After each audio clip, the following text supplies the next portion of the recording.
Assalamualaikum warahmatullahi wabarakatuh. Selamat pagi anak-anak. Semoga kalian di rumah baik-baik saja dan selalu diberi kesehatan oleh Allah Subhanahu wa taala. Hari ini nanti kita akan belajar tentang sumber daya alam. Apa sumber daya alam? Yaitu segala sesuatu yang ada di alam itu namanya sumber daya alam. Tujuan pelajaran pada hari ini adalah menjelaskan hubungan antara sumber daya alam dengan lingkungan, menjelaskan hubungan antara sumber daya alam dengan teknologi yang digunakan, dan menjelaskan dampak pengambilan bahan alam terhadap kelestarian lingkungan. Anak sekalian, semoga kalian bisa terbantu untuk mempelajari tema 9 subtema 1 pembelajaran 3 pada hari ini.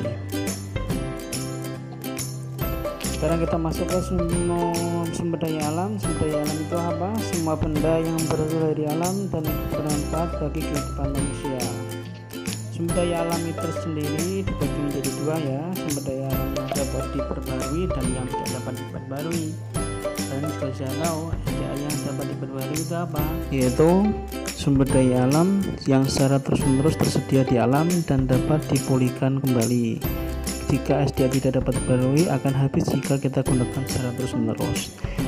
Yang pertama kita masuk jenis sumber daya alam ya, SDA yang dapat diperbarui. Contohnya ada di gambar tersebut, ada tumbuhan dan hewan. Mengapa disebut dengan sumber daya alam dapat diperbarui? Karena keduanya bisa dikembangbiakan dan dibudidayakan. Dikembangbiakan itu fungsinya adalah memperbanyak jumlahnya, dan jika kita manfaatkan secara terus-menerus tidak akan habis karena dia tersedia lagi. Yang kedua ada air. Mengapa air disebut dengan SDA yang dapat diperbarui? Karena air itu akan selalu ada. Mengapa? Karena mengalami pembaruan dengan daur air. Yang kedua ada SDA yang tidak dapat diperbarui, yaitu jika kita menggunakan terus-menerus sumber daya itu akan habis. Contohnya minyak bumi. Minyak bumi ini kalau kita gunakan secara menerus itu akan habis juga ya. Yang kedua ada emas dan berlian. Itu juga contoh dari sumber daya alam yang tidak dapat diperbaharui. Selanjutnya, bagaimanakah terbentuknya minyak bumi? Dan mengapa minyak bumi termasuk SDA yang dapat diperbaharui? Terbentuknya minyak bumi dari penguraian sisa tumbuhan dan hewan laut yang tertimbun dan mendapat tekanan serta panas bumi selama jutaan tahun. Mengapa disebut dengan SDA yang tidak dapat diperbaharui? Karena pembentukannya membutuhkan waktu jutaan tahun. Bisa kita lihat itu ada gambar tentang cara pembentukan minyak bumi yang ada di lepas pantai, yaitu di tengah lautan ya. Yang pertama, minyak bumi berasal dari hewan dan tumbuhan yang terkubur selama jutaan tahun di dasar laut. Yang kedua,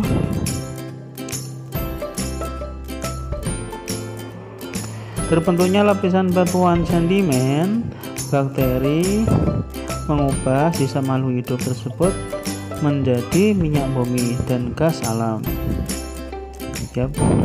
Yang ketiga, pengeboran minyak dan gas dilakukan di lepas pantai maupun daratan.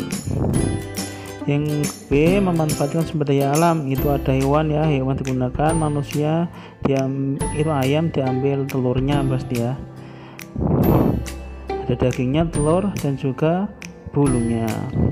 Yang kedua ada memanfaatkan sumber daya alam tumbuhan oleh manusia. Itu contohnya batang pohon digunakan untuk pembuatan perabot rumah, getah karet untuk ban, sandal juga bisa, buah daun dan umbi sebagai sumber pangan, serat kapas untuk bahan pakaian kalian, yaitu dari katun, untuk katun ya.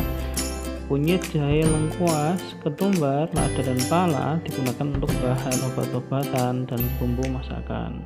Itu tadi fungsinya tumbuhan dan hewan untuk manusia. Selanjutnya,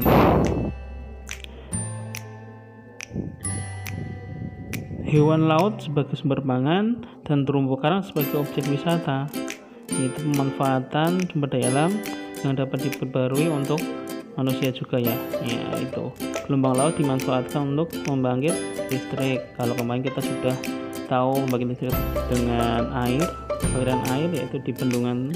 Ini juga kita ketahui bahwa membangkit listrik itu terjadi karena gelombang air laut. Selanjutnya adalah pemanfaatan teknologi pengolahan sumber daya alam. Yang pertama itu apa sih gunanya? Untuk pengawetan. Yang ikan yang kiri itu dijemur, yang kanan dikemas dalam kaleng, sama-sama proses pengawetan ikan, menambah nilai guna dari bahan yang alam yang ada. Itu pemanfaatan teknologi untuk sumber daya alam.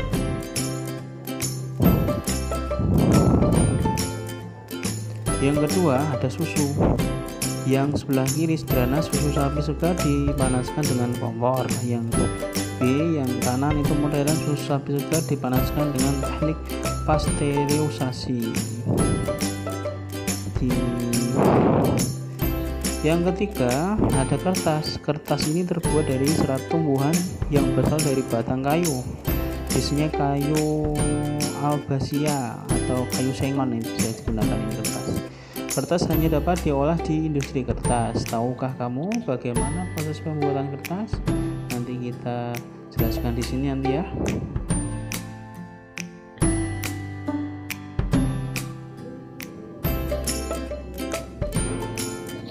Nah, ini gambar A sampai G itu merupakan proses dari pembuatan kertas dari kayu menjadi kertas. Yang A, kayu dipotong dan dikupas kulitnya terlebih dahulu.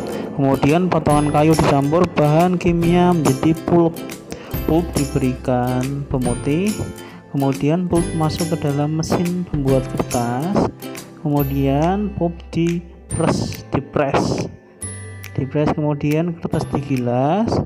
Nah, kemudian kalau sudah digulung-gulung tersebut seperti yang di gambar 3 itu kertas digulung ya, kemudian nanti dipotong-potong menjadi kertas-kertas kecil seperti itu ya. Bisa kalian lihat sendiri dan dibaca sendiri.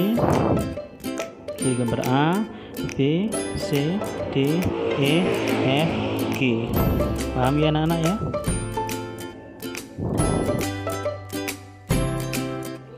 Selanjutnya ada karet. Karet disadap dan dikumpulkan dalam tangki besar, lalu ditambahkan zat asam dan dibiarkan membeku. Yang kiri itu adalah cara modernnya. Getah atau latek pohon karet dibuat menjadi ban, diolah menjadi bola, dan diolah menjadi sarung tangan.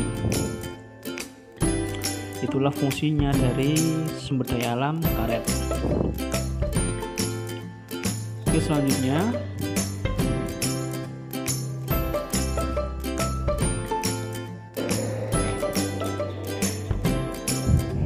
minyak bumi itu di situ ada gambar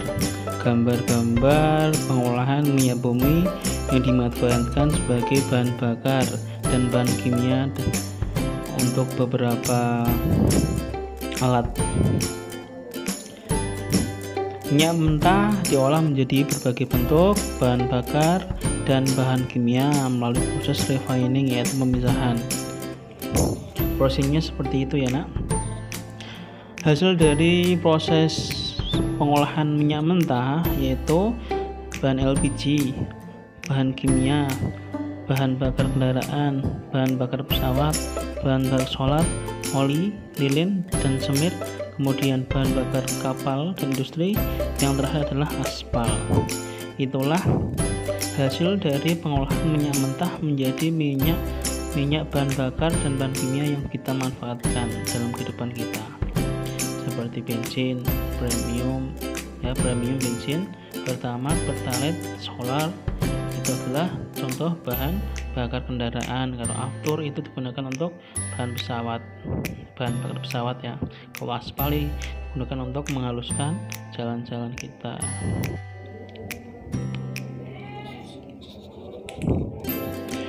Oke, selanjutnya dampak pengambilan sumber daya alam dan upaya pelestariannya.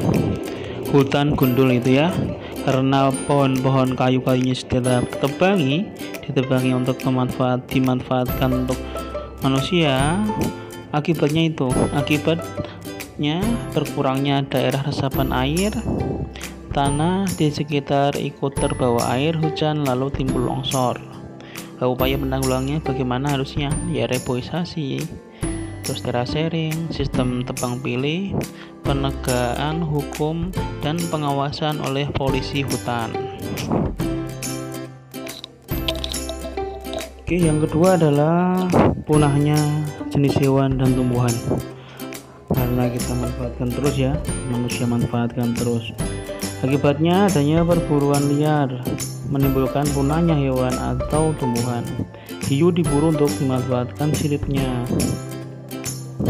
Ada contoh lain yang hewan-hewan yang sering diburu yaitu orangutan, gajah, hiu, dan cendana. Cendana ini yaitu baunya harum kayunya ya.